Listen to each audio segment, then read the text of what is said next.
తెలంగాణలో పెట్టుబడి పెట్టేందుకు అదానితో 12,000 కోట్లతో కాంగ్రెస్ ప్రభుత్వం ఒప్పందం చేసుకుందన్నారు పల్లా రాజేశ్వర్ రెడ్డి. ఒకవేళ అదాని వచ్చినట్లయితే తెలంగాణ ఆర్థిక ప్రగతి ఆగిపోతుందన్నారు. రాష్ట్రంలో పెట్టుబడులు పెట్టడానికి ఎవరొచ్చినా అనుమతులు ఇస్తామని మంత్రి శ్రీధర్ బాబు కౌంటర్ ఇచ్చారు. అదానిని ఒక వ్యాపారవేత్తగానే చూస్తామని, ఆయనకు మోడీకి ఏం సంబంధమన్నారు నిర్మల్ బీజేపీ ఎమ్మెల్యే ఏలేటి మహేశ్వర్ రెడ్డి. రాహుల్ గాంధీ గారు చెప్పారు, ఇవాళ మొత్తం కూడా పరిశ్రమలు పెరగాలి, పెట్టుబడులు రావాలి, కానీ క్రానిక్ క్యాపిటలిస్ట్ అనేది రాకూడదు. ఈ భారతదేశంలో క్రానిక్ క్యాపిటలిస్ట్గా ఉన్న ఎవరైతే అదాని ఉన్నారో అదానికి మొత్తం ప్రైమ్ మినిస్టర్ గారు ఒక మద్దతు చేస్తున్నారు. కాబట్టి క్రానిక్ క్యాపిటలిస్ట్ వద్దు అని చెప్పేసి అంటే రాణి క్యాపిటలిస్ట్ అని చెప్పేసి ముఖ్యమంత్రి గారు వారితోనే అయ్యారు. ఇవాళ 12,000 కోట్ల రూపాయలు తీసుకొచ్చామని చెప్పేసి అన్నారు. 12,000 కోట్ల రూపాయలు తీసుకొచ్చి 12,000 కోట్లు, కానీ ఇవాళ అదాని ఇక్కడికి వచ్చినట్లయితే తెలంగాణ ఆర్థిక ప్రగతి ఆగిపోతుంది.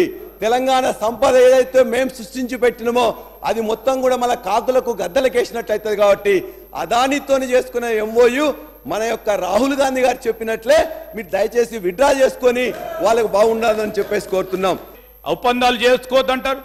ఈరోజు మేము చెప్తా ఉన్నాం అధ్యక్ష, మేము వారికి మాకు అధ్యక్ష చెప్తా ఉన్నాం, ఎవరు వచ్చారని కాదు, ఈ రాష్ట్ర ప్రగతిలో భాగస్వాములం కావాలి. We want to partner with your state progress. వచ్చిన వారందరికీ కూడా స్వాగతిస్తాం. చరిత్ర ఉంటే కాంగ్రెస్ పార్టీ గతంలో ధీరుభాయ్ అంబానీని ప్రమోట్ చేసేటువంటి చరిత్ర వారికి ఉన్నది. అదే మాదిరి ఇండస్ట్రీస్ ని బెదిరించి దాంట్లో షేర్లు పర్సెంటేజ్ తీసుకున్న చరిత్ర వీళ్ళకున్నది తప్ప భారతీయ జనతా పార్టీ అనే చరిత్ర ఎప్పుడూ లేదని చెప్పి తెలియజేస్తా ఉన్నాను. గౌరవ శాసనసభ్యులు రాజేశ్వర్ రెడ్డి గారు మాట్లాడుతూ ఆ రోజు అదాని గారి గురించి, అదాని గారికి మా నరేంద్ర మోడీ గారికి ఏం సంబంధం ఉంది అధ్యక్ష? ఎంతో మంది లక్షల మంది ఇండస్ట్రీస్ లో వారొకరు. మాకు ఏ రోజు కూడా ఎవరిని ప్రమోట్ చేయాల్సినటువంటి అవసరం లేదు, వారికి అలాంటి ఆలోచన లేదు.